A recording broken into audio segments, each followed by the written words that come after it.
नमस्कार, जोहार। झारखंड का एकमात्र सरकारी न्यूज चैनल क्लीन न्यूज में आपका स्वागत है। समस्या किसान से जुड़ा हो या हो पारा शिक्षकों का मुद्दा, हर खबर पर होगी हमारी पैनी नज़र। सभी खबर सिलेक्टेड और काम की है, तो वीडियो के अंत तक बने रहें। साथ ही आप न्यूज को किस गांव या शहर से देख रहे हैं, हमें कमेंट में ज़रूर बताइए। आज का लाइक हम 100 रखते हैं, उम्मीद है कि आप इसे पूरा करेंगे। और रोजाना पंचायत चुनाव का अपडेट पाने के लिए चैनल को सब्सक्राइब कर बेल आइकन को प्रेस करें। तो चलिए जानते हैं आज का मुख्य समाचार। झारखंड का देवघर एयरपोर्ट उड़ान भरने को तैयार, कोलकाता से आई इंडिगो की हुई ट्रायल लैंडिंग। झारखंड का देवघर एयरपोर्ट उड़ान भरने को तैयार है। देवघर एयरपोर्ट मंगलवार को इंडिगो 320 विमान का ट्रायल किया गया। इस दौरान कोलकाता से आई 180 यात्री की क्षमता वाली इंडिगो फ्लाइट ने लैंडिंग और टेक ऑफ का ट्रायल किया। ट्रायल के दौरान प्रोविजनल स्लॉट के तहत दिल्ली, मुंबई और बेंगलुरु एयरपोर्ट को देवघर से कनेक्ट किया गया था। आपको बता दें कि एयरपोर्ट का उद्घाटन होने के बाद जल्द यहां से विमान सेवा शुरू हो जाएगी। जानिए झारखंड में कब से होगी मानसून की बारिश व वज्रपात को लेकर येलो अलर्ट जारी। झारखंड में 13 जून तक हल्के से मध्यम दर्जे की बारिश की संभावना है। कल मंगलवार को राज्य के पूर्वी भागों में बारिश के असर थे हुई गरज के साथ बारिश हुई। वज्रपात की भी आशंका थी। तेज हवाएं चल सकती है। मौसम केंद्र ने येलो अलर्ट जारी किया। 8 जून को उत्तर पश्चिमी भागों में कहीं कहीं लू चल सकती है और 15 जून के आसपास मानसून की बारिश शुरू होने की संभावना है। सीएम हेमंत सोरेन की चेतावनी, बुजुर्गों को पेंशन नहीं दी तो नौकरी पर नहीं रहेंगे। सीएम हेमंत सोरेन ने सोमवार को रोजगार सृजन योजना के तहत लोगों को राशि ट्रांसफर की। इस दौरान उन्होंने अफसरों को चेतावनी दी। उन्होंने कहा कि अगर कोई अफसर बुजुर्गों का पेंशन नहीं देता है तो यह नौकरी पर नहीं रहेगा। साथ ही कहा है कि काफ़ी संघर्ष के बाद राज्य में झारखंडियों की सरकार बनी है। जब सरकार में आए तो देखा खजाना पूरा खाली था। विपक्षी कितना भी परेशान कर ले, सरकार अपना काम करती रहेगी। झारखंड की 3 बड़ी सड़क परियोजनाएं तैयार, 2 को सीएम सोरेन ने दी मंजूरी। जाने क्या होगा फायदा। रांची वासियों को जल्द ही जाम से निजात मिल सकेगा। साथ ही साथ शहर के कनेक्टिविटी और बेहतर होगी। हम ऐसा इसलिए कर रहे हैं क्योंकि पथ निर्माण विभाग ने 3 बड़ी सड़क परियोजना तैयार की है, जिसकी लागत 393 करोड़ रुपये आंकी गई है। इनमें से 2 योजनाओं को मुख्यमंत्री हेमंत सोरेन और प्राधिकृत समिति ने मंजूरी भी दे दी है। वहीं तीसरी योजना भी मंजूरी के लिए मुख्यमंत्री के पास भेजी जा चुकी है। जल्द ही योजनाओं को कैबिनेट के पास कराया जाएगा। विभाग ने इसकी अक्टूबर तक योजना पर काम शुरू कराने का लक्ष्य तय किया है। पथ निर्माण सचिव सुनील कुमार ने इस बाबत संबंधित अधिकारियों को निर्देश दिए हैं। आचार संहिता उल्लंघन मामले में सीएम हेमंत सोरेन के वकील ने दायर किया आवेदन, शारीरिक उपस्थिति पर मांगी छूट।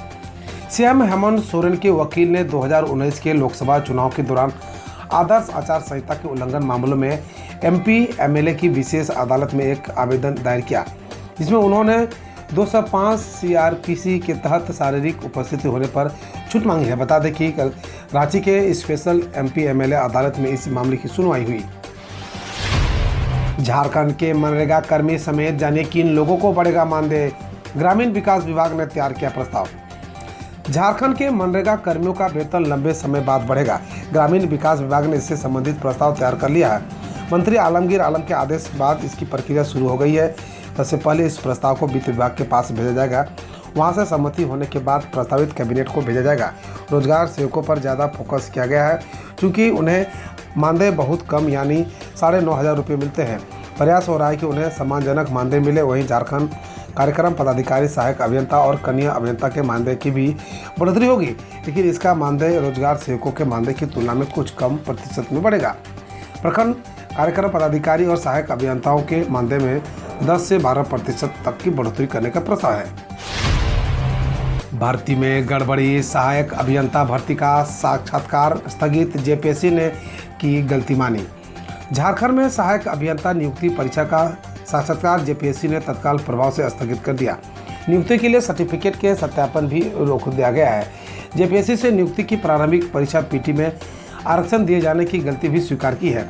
आयोग ने हाईकोर्ट में शपथ पत्र दाखिल कर अपनी गलती स्वीकार करते हुए कहा था कि प्रारंभिक परीक्षा में आरक्षण देने का प्रस्ताव नहीं है। इसके बाद अदालत ने जेपीएससी को यह बताने को कहा कि अब इस मामले में वह क्या कदम उठाएगा। संशोधित रिजल्ट जारी करने के साथ जो भी कार्रवाई हो आयोग की ओर से की जाएगी, उसकी जानकारी 8 जून यानी आज इस माध्यम से निर्देश अदालत ने दिया। इसके बाद जेपीएससी ने साक्षात्कार स्थगित करने का आदेश दर्ज कर दिया है। रांची में नड्डा की रैली के बाद कांग्रेस और जेएमएम ने चुनाव आयोग से की शिकायत बताया आचार संहिता का उल्लंघन। भारतीय जनता पार्टी के अध्यक्ष जेपी नड्डा रविवार को रांची में हुई रैली को लेकर अब कांग्रेस और झारखंड मुक्ति मोर्चा ने सवाल खड़े किए हैं। सत्ताधारी दलों ने चुनाव आचार संहिता के उल्लंघन का आरोप लगाते हुए चुनाव आयोग को शिकायत दी है। कांग्रेस और झामुमो का आरोप है कि जेपी नड्डा ने गैर चुनावी कार्यक्रम के दौरान मांडर उपचुनाव के प्रत्याशी के लिए वोट की अपील की, जो कि आचार संहिता का उल्लंघन है। झारखंड में प्लास ब्रांड के उत्पाद को अब जिले से आगे प्रखंड स्तर पर बेचने की तैयारी। झारखंड मंत्रालय में ग्रामीण विकास विभाग की समीक्षा बैठक हुई। समीक्षा बैठक में विभागीय मंत्री आलमगीर आलम, ग्रामीण विकास विभाग व सचिव सहित मनरेगा और जेएसएलपीएस के अधिकारी मौजूद रहे। समीक्षा बैठक के बाद विभाग के मंत्री आलमगीर आलम ने कहा, मनरेगा कर्मियों का मानदेय बढ़ाने की जरूरत है। इस मुद्दे पर चर्चा हुई है।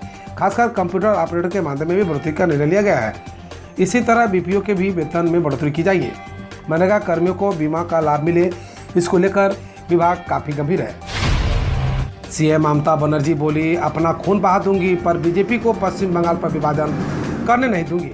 पश्चिम बंगाल के मुख्यमंत्री ममता बनर्जी ने मंगलवार को टीएमसी की बैठक में कहा, चुनाव 2024 के लोकसभा चुनाव में नजदीक आते ही बीजेपी राज्य को अलग करने की मांग को हवा दे रही है। उन्होंने कहा, बीजेपी कभी गोरखलैंड और कभी उत्तर बंगाल की मांग कर रही है। मैं अपना खून देने के लिए तैयार हूँ, लेकिन राज्य का विभाजन नहीं होने दूंगा। जम्मू कश्मीर में 2 जून को सेना के जवानों पर हुए आईईडी हमले के मामले में 4 लोग गिरफ्तार। जम्मू कश्मीर के शोपियां जिले में 2 जून को सेना के जवानों ले जा रहे वाहन पर हुई आईईडी हमले के मामले में पुलिस ने मंगलवार को 4 लोगों को गिरफ्तार किया है। हमले में 1 जवान शहीद हो गया था व 2 अन्य जवान घायल हो गए थे। गौरतलब है, मंगलवार को सुरक्षाकर्मियों ने कुपवाड़ा में 2 आतंकियों को मार गिराया। वित्त मंत्रालय ने कहा, देश में 14 स्थानों पर आज नष्ट किए जाएंगे 42,000 किलो नशीले पदार्थ। वित्त मंत्रालय द्वारा जारी एक बयान के अनुसार केंद्रीय अप्रत्यक्ष कर व सीमा शुल्क बोर्ड द्वारा आज यानी बुधवार को देश के 14 स्थानों पर करीब 42,000 किलोग्राम नशीले पदार्थों को नष्ट किया जाएगा। बकौल मंत्रालय, आज़ादी के 75वें वर्ष के अवसर पर आज़ादी का अमृत महोत्सव समारोह के तहत आज नशीले पदार्थों को नष्ट किया जाएगा। केंद्रीय गृह मंत्री शाह ने दिल्ली में किया राष्ट्रीय जनजातीय अनुसंधान संस्थान का उद्घाटन। केंद्रीय गृह मंत्री अमित शाह ने मंगलवार को दिल्ली में नवनिर्मित राष्ट्रीय जनजातीय अनुसंधान संस्थान यानी NTRI का उद्घाटन किया। इस मौके पर शाह के साथ अर्जुन मुंडा व किरण रिजिजू समेत कई केंद्रीय मंत्री मौजूद रहे। बकौल शाह, हम सोच सकते हैं कि यह सिर्फ एक और संस्था है, लेकिन राष्ट्र निर्माण में ऐसी संस्थाओं की महत्वपूर्ण भूमिका होती है। शादी में जा रहे एक ही परिवार के 8 लोगों की राजस्थान में SUV और ट्रक की टक्कर में हुई मौत। राजस्थान के बाड़मेर में सोमवार रात एक ट्रक से टक्कर में SUV की सवारी एक ही परिवार के 8 लोगों की मौत हो गई एवं एक अन्य घायल हो गए। बकौल पुलिस, जालोर से आए SUV सवार लोग शादी समारोह में शामिल होने बाड़मेर से एक गांव जा रहे थे। पुलिस के अनुसार विवाह स्थल से 8 किलोमीटर पहले हादसा हुआ था। बिहार के सीएम नीतीश कुमार बोले, जनसंख्या नियंत्रण के लिए कानून बनाने से नहीं होगा कोई फायदा। बिहार के मुख्यमंत्री नीतीश कुमार ने कहा कि जनसंख्या नियंत्रण के लिए कानून बनाने से कोई फायदा नहीं होगा। उन्होंने कहा, केवल महिलाओं और लड़कियों को शिक्षित कर जनसंख्या नियंत्रण हो सकती है। प्रजनन दर को शिक्षा जागरूकता से रोका जा सकता है। बकौल मुख्यमंत्री, चीन में वर्षों तक एक बच्चा पैदा करने की नीति रही, जो अब बदल गई है। हम रोज ऐसे ही न्यूज लाते रहेंगे, तो यदि आपने अभी तक क्लीन न्यूज को सब्सक्राइब नहीं किया है तो पहले फटाफट सब्सक्राइब कर लें, साथ ही बेल आइकन को दबा दें ताकि कोई अपडेट मिस ना हो।